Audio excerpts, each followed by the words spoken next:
Shalom, sahabat-sahabatku yang terkasih dalam nama Tuhan Yesus Kristus. Saat ini saya telah selesai menoreh batang karet. Kalau kita tahu, batang karet ini adalah sumber getah yang akan dipergunakan nantinya untuk membuat bahan-bahan yang terbuat dari getah. Nah, saya rindu membagikan satu pelajaran bagi kita dari pohon karet ini.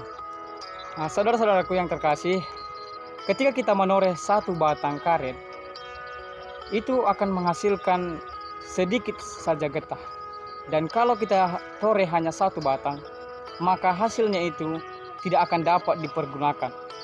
Tetapi kalau kita menoreh banyak batang karet, maka dari setiap batang karet ini akan diambil hasil sedikit demi sedikit. Dan itu akan dikumpulkan nantinya dan dapat dijual. Dan bisa menghasilkan mungkin puluhan kilo atau bahkan ratusan kilo. Nah, dan inilah yang akan dipakai nantinya untuk menghasilkan bahan-bahan yang terbuat dari getah.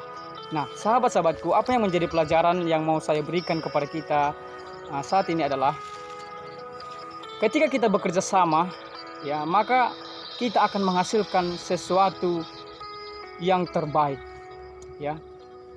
Pohon karet ketika hanya satu saja ditoreh, maka menghasilkan hanya sedikit saja. Tetapi kalau ditoreh banyak, lalu dikumpulkan, maka itu akan menjadi hasil yang sangat banyak.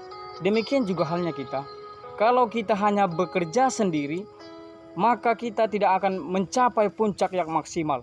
Tetapi kalau kita bekerja sama dengan orang lain, maka kita akan mendapatkan sesuatu hasil yang lebih memuaskan lagi.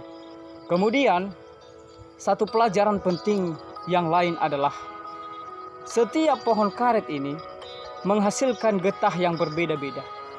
Ada yang getahnya deras mengalir, kemudian ada yang getahnya sedikit mengalirnya. Nah, yang menjadi satu pelajaran bagi kita adalah setiap orang yang kita ajak bekerja sama itu tidaklah memiliki satu kemampuan yang sama. Ketika kita mau bekerja sama dengan orang lain, ya, orang lain tidak dapat memiliki kemampuan yang sama dengan kita. Mungkin saja kita memiliki satu talenta yang banyak, tetapi orang lain mungkin saja memiliki satu talenta. Nah, kalau kita memahami ini, maka ya, jangan pernah memaksakan seseorang untuk berbuat apa yang tidak mampu mereka lakukan ketika kita bekerja sama dengan mereka. Nah, pelajaran lain yang harus kita ambil adalah setiap batang karet ini memberikan apa yang dapat ia lakukan, apa yang dapat ia berikan kalau kita toreh. Demikian juga halnya, ya. Setiap kita yang mau bekerja sama dengan orang lain, berikanlah apa yang kita mampu, apa yang kita dapat lakukan, dan apa yang terbaik yang harus kita lakukan. Ya, jangan pernah membandingkan diri kita dengan orang lain. Apa yang dapat kita lakukan, itulah yang kita berikan. Apa yang kita dapat berikan, berikanlah yang terbaik.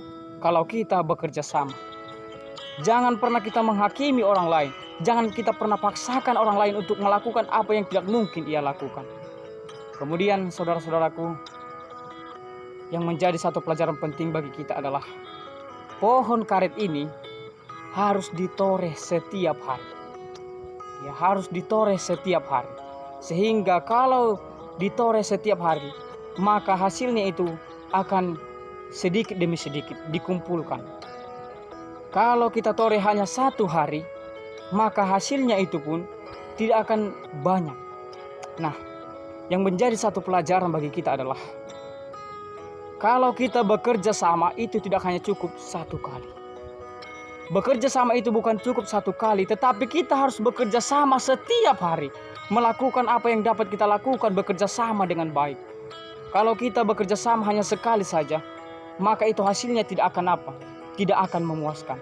Tetapi kalau kita bekerja sama setiap hari, memberikan setiap hari, maka kita akan mendapatkan hasil yang memuaskan.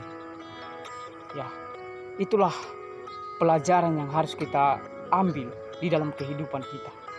Di dalam firman Tuhan Galatia 6 ayat 2 dikatakan, bertolong-tolonglah menanggung bebanmu, demikianlah engkau memenuhi hukum Kristus. Kalau kita lihat konteks firman Tuhan ini adalah bahwasanya Tuhan melihat manusia itu adalah makhluk sosial. Dia tahu bagaimana situasi manusia oleh karena dialah yang menciptakan. Dia tahu apa kebutuhan manusia. Itulah sebabnya dia mengatakan, bertolong-tolonglah. Kerjasama yang baik dibutuhkan untuk melakukan sesuatu yang baik. Ya.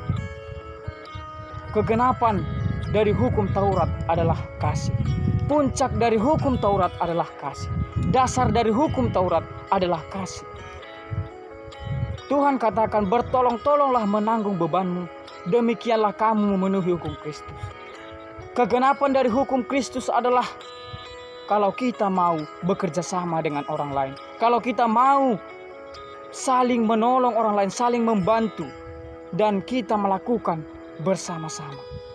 Ya, itulah sebabnya firman Tuhan selalu mengingatkan kita, jangan pernah mementingkan diri sendiri, jangan pernah egois, karena kalau kita mementingkan diri sendiri, kita tidak akan dapat berbuat apa-apa.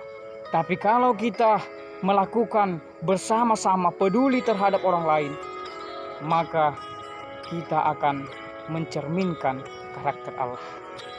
Inilah yang bisa saya sampaikan kepada kita, pelajaran mengenai pelajaran dari batang karet ini. Semoga ini bisa menjadi satu pelajaran yang indah bagi kita dan dapat kita renungkan supaya kita boleh melakukannya. Kiranya Tuhan memberkati.